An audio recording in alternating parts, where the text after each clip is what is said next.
Okay, திருமணம் சம்பந்தமான என்னுடைய இரண்டாவது பதிவு இது. முதலாவது பதிவு ஏற்கனவே நான் கூறியிருந்த இரண்டாவது பதிவு பார்ட் 2. பார்ட் 1 ஏற்கனவே அப்லோட் பண்ணிட்டேன். இது பார்ட் 2. ஓகே, அப்பொழுது அது தேவையற்ற ஒரு கேள்வின்றது இப்போ விளங்கிக் கொள்ளணும். ஒருவன் திருமணம் செய்யாமல் இருக்கிறாங்கன்னு சொன்னால் எல்லாருக்கும் அந்த எண்ணம் வராது. அதை நான் முதலாவது கூறுகிறேன். பொதுவாக பெர்சன்டேஜில் 98% அவங்க திருமணம் செஞ்சு குடும்ப வாழ்க்கையை வாழணும், பிள்ளைகளோட வாழணுன்ற ஆசை இருக்கு. இயற்கை மேனதா. அதே போல் இயற்கை தான் ஒருத்தருக்கு திருமணம் தேவைப்படுவதில்லை. எனக்கு திருமணம் தேவையில்லை, எனக்கு என் ஜாப், என் லைஃப், எனக்கு கொஞ்சம் இப்படி தான் விருப்பம்ன்றது அதுவும் இயற்கை தான். அதையும் ஏற்றுக்கொள்ள வேண்டும்.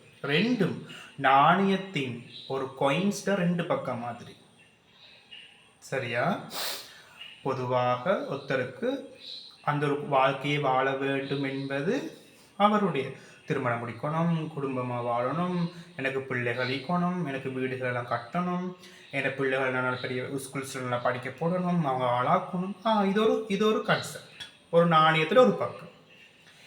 நாணயத்திட காயின்ஸ்ட இன்னொரு பக்கம் இருக்குது. அவங்களுக்கு அது சம்பந்தமான ஒரு ஈடுபாடு இருக்காது. அவங்களுக்கு மனைவி, குழந்தை, குடும்பம் அப்படின்ற எண்ணம் வராது.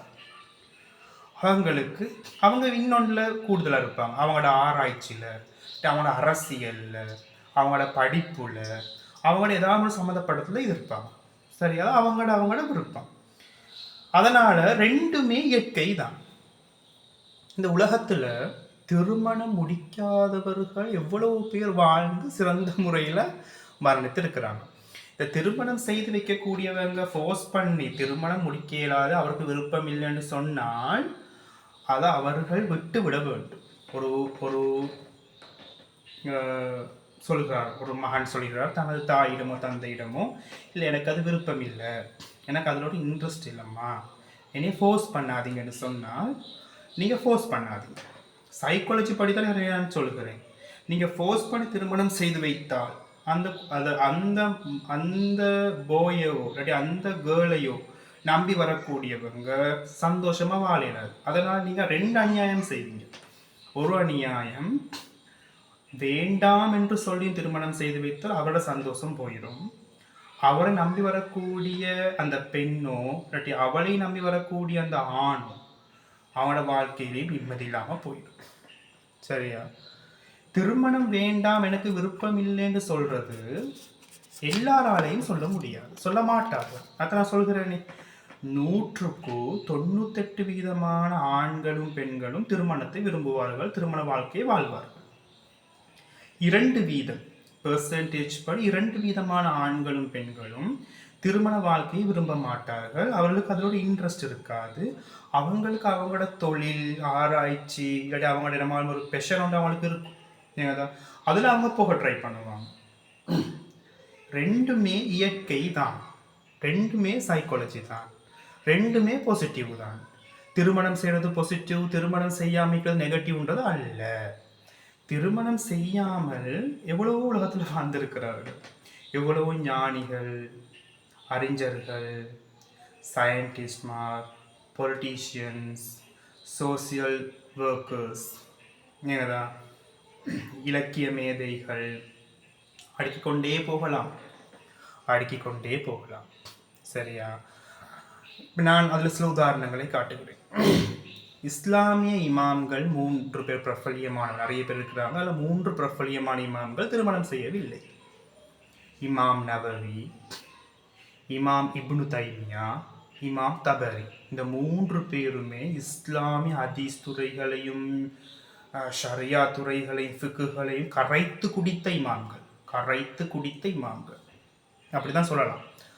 அவர்களுக்கு திருமணத்தின் மீது ஈடுபாடு இல்லை, குடும்பத்தின் மீது ஈடுபாடு இல்லை. அவர்கள் வாழ்ந்தார்கள், மரணித்தார்கள். ஏன்னா இஸ்லாத்தில் திருமணம் என்பது ஃபர்லு அல்ல. நபி ஸல்லல்லாஹு அலைஹி வஸல்லம் அவர்கள் அதனை ஊக்குவித்தார்கள், வரவேற்றார்கள், அதற்கு சில நன்மைகளை சொன்னார்கள்.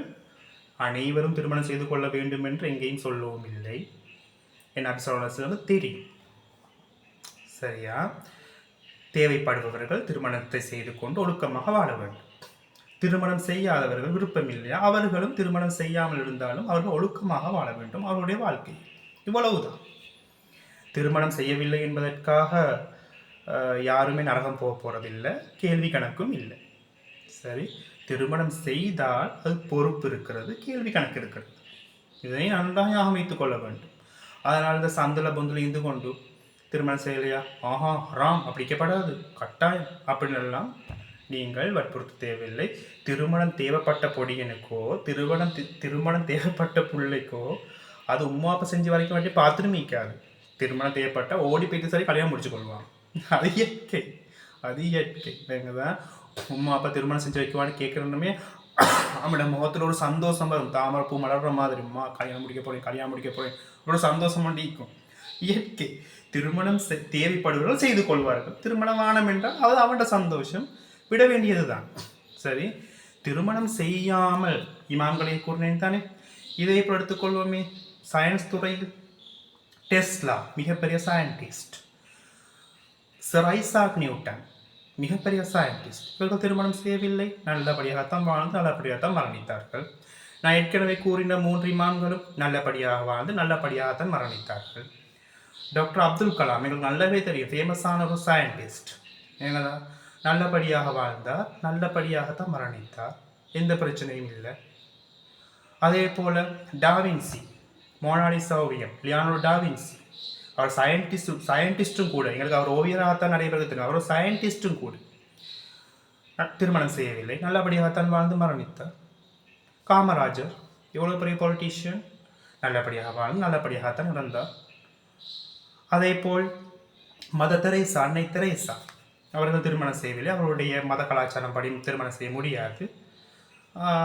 அவர் கன்னியாஸ்திரி, அவர் நல்லபடியாக வாழ்ந்து நல்லபடியாக தான் மரணித்தார்கள். இந்த உலகத்தில் எத்தனையோ பௌத்த மத குருமார் திருமணம் செய்வதில்லை, கிறிஸ்தவ மத குருமார்கள் திருமணம் செய்வதில்லை. அதே போல் எத்தனையோ அரசியல் தலைவர்கள் வாழ்ந்து மரணித்திருக்கிறார்கள், திருமணம் செய்யவில்லை. இன்றும் திருமணம் செய்யாமல் எத்தனையோ பொலிட்டீஷியன், சோஷியல் ஒர்க்கர் இருக்கிறார்கள், திருமணம் செய்யவில்லை. அதே போல் எங்களுக்கு லதா மங்கேஷ்கர் சொல்லக்கூடிய ஃபேமஸான பாடகி, அவங்க திருமணம் செய்யவில்லை கடைசி வரைக்கும். இவ்வாறு அடுத்தது ஆக முக்கியம், ஃப்ளோரன்ஸ் நைட்டிங்கேல், நர்சிங் உலகத்துக்கு அறிமுகப்படுத்தினவங்க ஃப்ளோரன்ஸ் நைட்டிங்கேல், திருமணம் செய்யவில்லை, நல்லபடியாகத்தான் வாழ்ந்தார்கள், நல்லபடியாகத்தான் மரணித்தார்கள். திருமணம் வேண்டாம் என்று சொல்பவர்களை ஃபோர்ஸ் பண்ணுவாங்க ஒரு காரணத்தை சொல்லி. என்ன காரணம் என்றால், திருமணம் செஞ்சால் தான் உனக்கு பிள்ளைக்கும், ஓண்ட புள்ள உன்னைய பார்க்கும், உனக்கு வயசு போனோட பொண்டாட்டியும் பிள்ளைங்க உன்னைய பார்க்கணும்னு வார்கள். சரியா? அப்படி ஒன்று இருந்திருந்தால் இந்த உலகத்துக்கு எனத்துக்கு முதியோர் இல்லங்கள், இந்த உலகத்துக்கு எதற்கு அனாதை இல்லங்கள், ஏன் இவ்வளவு யாசகர்கள், ஏன் அப்படி ஒன்று இருந்திருந்தா திருமணம் முடிக்கிறவங்க எல்லாத்தையும் அவங்களோட பொண்டாட்டி, இந்த வைஃப்மார் மனைவிமார் பார்க்குறேன்னு சொன்னால் எனக்கு இவ்வளோ டிவோர்ஸ்.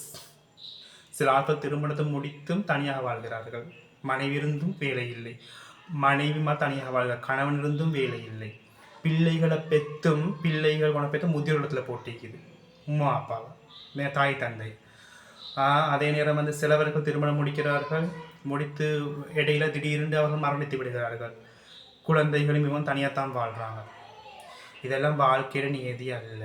திருமணம் முடிப்பதற்காக தனக்கு ஒரு துணை தேவை, தன்னுடைய பாலியல் தேவைகளை ஒழுக்கமான முறையில் பூர்த்தி செய்து கொடுத்து துணை தேவை, தனது வேலைகளுக்கு ஒத்தாசைக்கு ஒரு துணை தேவை, தனது பாதுகாப்புக்கு ஒத்தல் தேவை என்பதற்குத்தான் முக்கியம். அதுக்குத்தான் திருமணமே நடைபெறுகிறது. அது இல்லாமல் ஏண்ட புள்ள என்னைய பார்க்கும், நான் இத்தனை வயசில் முடிச்சதுக்கு இத்தனை வயசில் பிள்ளைக்கு, இப்படி பேசின ஆட்கள் எல்லாம் இப்போ வாயை மூடிக்கிறாங்க. ஏன்னா இப்படியெல்லாம் பேசி அந்த காலத்தை முடிச்சா கழிக்கிறாங்க. அவன் ஏண்ட புள்ளி இப்படி பார்க்கும், ஏண்ட புள்ள அப்படி பார்க்கணும் பார்த்தா அவனோட பிள்ளைக்கு அவனை பார்த்துக்க டைம் இல்லை, அவன் வேற எங்கேயோ சுற்றுறான். வாப்பா தான் முழுக்க கஷ்டப்படுறான், உமா தான் முழுக்க கஷ்டப்படுறான், பிள்ளை இடத்துக்கிட்ட பெத்தோண்டிக்கிறார்களும் நிற்கிறாங்க. அதனால் இனிமேலாவது உங்களுக்கு தேவையில்லாத கேள்விகளை கேட்காதீங்க.